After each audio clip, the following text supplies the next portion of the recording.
വാതിലുകൾ പോലും ഇളക്കി മാറ്റിയാണ് സ്വർണം കട്ടത്. ഈ സ്വർണ്ണക്കൊള്ള നടത്തിയവർ ഇന്ന് മാന്യന്മാരായി നടക്കുകയാണ്.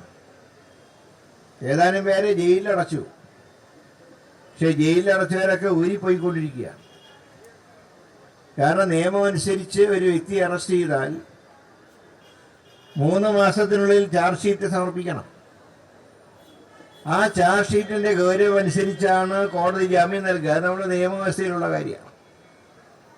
ഇവിടെ ഇപ്പൊ ജയിലിൽ കിടക്കുന്ന ഉണ്ണികൃഷ്ണൻ പോറ്റി സ്പോൺസർ എന്ന ഭാവേന വന്ന് സ്വർണം കക്കാൻ നേതൃത്വം നൽകിയാണ്.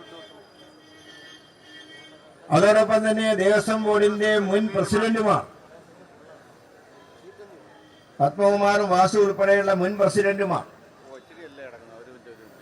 അഡ്മിനിസ്ട്രേറ്റീവ് ഓഫീസറായിരുന്ന മുരാരി ബാബു ഉൾപ്പെടെ ഈ ജയിലിൽ കിടക്കുന്ന പ്രതികളൊക്കെ ഇന്ന് സാങ്കേതികത്വത്തിന്റെ പേരിൽ ജാമ്യം ലഭിച്ച് പുറത്തുപോയിക്കൊണ്ടിരിക്കുക. ഇതിലാദ്യം പുറത്തിറങ്ങിയത് മുരാരി ബാബുവാണ്. 90 ദിവസം കഴിഞ്ഞിട്ട് പോലും ചാർജ് ഷീറ്റ് കൊടുത്തിട്ടില്ല. പറയുമ്പോൾ ഹൈക്കോടതിയുടെ മേൽനോട്ടത്തിലാണ് ഈ കേസ് അന്വേഷണമെങ്കിലും സ്പെഷ്യൽ ഇൻവെസ്റ്റിഗേഷൻ ടീമിനെ നിയോഗിച്ചപ്പോൾ അന്ന് കോൺഗ്രസ് പാർട്ടി പറഞ്ഞൊരു കാര്യമുണ്ട്. ഹൈക്കോടതിയുടെ നിയന്ത്രണത്തിലാണ് ഈ ടീമെങ്കിൽ പോലും ഇവർ മുഖ്യമന്ത്രിയുടെ കീഴിലെ ഉദ്യോഗസ്ഥന്മാരാണ്. ഒരു റിപ്പോർട്ട് കൊടുക്കേണ്ട ഹൈക്കോടതിക്കാ, ശരിയാ. പക്ഷേ മുഖ്യമന്ത്രിനെ കാണാനേ പാടില്ല എന്ന് കോടതി പറഞ്ഞിട്ടൊന്നുമില്ല. റിപ്പോർട്ട് ഹൈക്കോടതിക്ക് കൊടുക്കും, മുഖ്യമന്ത്രി അവർ പോയി കാണും. യഥാർത്ഥ വസ്തുതകൾ മുഖ്യമന്ത്രിയെ ബോധിപ്പിക്കും. മുഖ്യമന്ത്രി എന്ത് പറയും? ഇന്ന കാര്യങ്ങൾ ചെയ്ത് അവരെ രക്ഷിക്കാൻ നോക്കണം.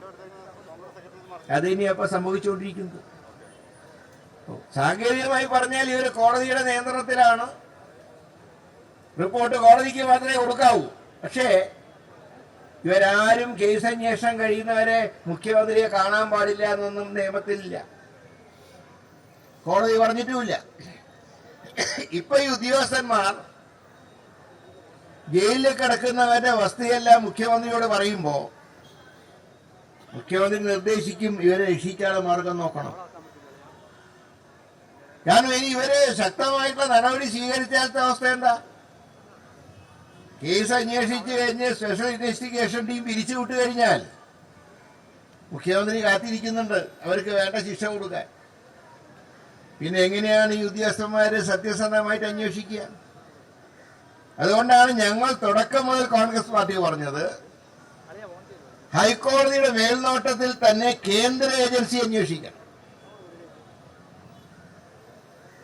എന്നാൽ സ്പെഷ്യൽ ഇൻവെസ്റ്റിഗേഷൻ ടീം അന്വേഷിച്ചാൽ മതി എന്ന സ്റ്റാൻഡ് സംസ്ഥാനവും സ്വീകരിച്ചു. കോടതിക്ക് മേൽക്കോടതിയൊന്നും ചെയ്യാനും ഉണ്ടായിരുന്നില്ല. ഇപ്പോ 90 ദിവസത്തിന്റെ മറവിൽ പ്രതികൾ രക്ഷപ്പെട്ടുകൊണ്ടിരിക്കുക. ഇനി ഒരു 4 ദിവസം കൂടെ കഴിഞ്ഞാൽ ഉണ്ണികൃഷ്ണൻ പോറ്റിയുടെ 2ാമത്തെ കേസിലും ജാമ്യം കിട്ടും. ഉണ്ണികൃഷ്ണൻ പോറ്റി ഇറങ്ങിക്കഴിഞ്ഞാൽ പിന്നെ കേസ് എങ്ങോട്ട് പോകും? അത് കഴിഞ്ഞാൽ പത്മകുമാർ പുറത്തിറങ്ങും. അത് കഴിഞ്ഞാൽ സ്വർണം മാത്രമല്ല, കിണ്ടി വരെ വിട്ട കിണ്ടി വാസു പുറത്തിറങ്ങും. ഇവരൊക്കെ പുറത്തിറങ്ങിയാൽ പിന്നെ എന്ത് കേസ് അന്വേഷിക്കാൻ, ഏത് കേസ് അന്വേഷിക്കാൻ? പക്ഷെ ഇതിനിടയിൽ ചില കളികൾ നടക്കുന്നത്. ഇതിന്റെ ഇടയിൽ നടക്കുന്ന ചില കളികൾ ചില സർക്കാരിന്റെ അല്ലെങ്കിൽ പിണറായി വിജയന്റെ പ്രീപെയ്ഡ് ചാനലുകൾ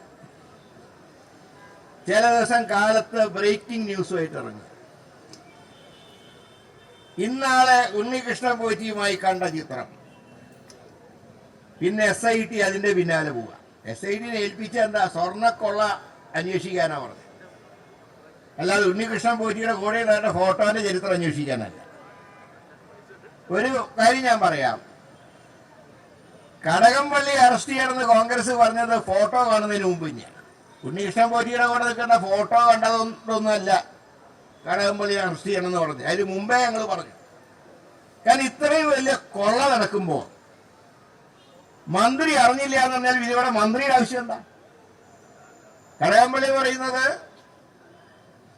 ഞാനൊന്ന് മന്ത്രി അറിയണമെന്നില്ല, ഇതൊക്കെ ദേവസ്വം ബോർഡിന്റെ സ്വതന്ത്ര അധികാരമാണ്. അങ്ങനെ അധികാരമുണ്ടോ? അധികാരമുണ്ട്, സ്വതന്ത്ര അധികാരം. പക്ഷെ മന്ത്രിയുടെ മേൽനോട്ടം വേണ്ടേ? അവിടെ സ്വർണം കാണാനില്ല. അത് പറയുമ്പോ അത് മന്ത്രി അറിഞ്ഞിരിക്കണ്ടേ? പിന്നെ മന്ത്രിയുടെ ആവശ്യം എന്നാ? പിന്നെ ദേവസ്വം ബോർഡ് മന്ത്രി വേണോ? ഒക്കെ ദേവസ്വം ബോർഡ് പ്രസിഡന്റ് മാറ്റം പോരെ? അതുകൊണ്ട് ഞങ്ങൾ പറഞ്ഞു, ഈ കൊള്ള നടത്തിയത് CPM-കാരാണെങ്കിൽ ദേവസ്വം ബോർഡ് പ്രസിഡന്റ് കൂട്ടുനിന്നുവെങ്കിൽ, ദേവസ്വം ബോർഡ് അംഗങ്ങൾ കൂട്ടുനിന്നുവെങ്കിൽ ഉറപ്പായിട്ട് മാർക്സിസ്റ്റ് പാർട്ടിയുടെ പങ്കുണ്ട്. അങ്ങനെ പങ്കുള്ളപ്പോ കടകംപള്ളി അറിയായിരിക്കും. അപ്പൊ അറസ്റ്റ് പ്രക്രിയ നടക്കുകയാണെങ്കിൽ ഇവർ ചോദ്യം ചെയ്ത SIT ചോദ്യം ചെയ്ത കടകംപള്ളി ഉൾപ്പെടെ അറസ്റ്റ് ചെയ്ത് ചാർജ് ഷീറ്റ് കൊടുക്കണം. പിന്നെ നിങ്ങൾക്ക് പണ്ട് കാലത്ത് നടന്ന എല്ലാ കാര്യങ്ങളെ കുറിച്ച് അന്വേഷിക്കാനാണെങ്കിൽ അത് വേറെ രീതിയിൽ അന്വേഷിച്ചു. ഞങ്ങളിപ്പോ ഒരു അന്വേഷണം വേണ്ട എന്നും പറയുന്നൊന്നുമില്ല.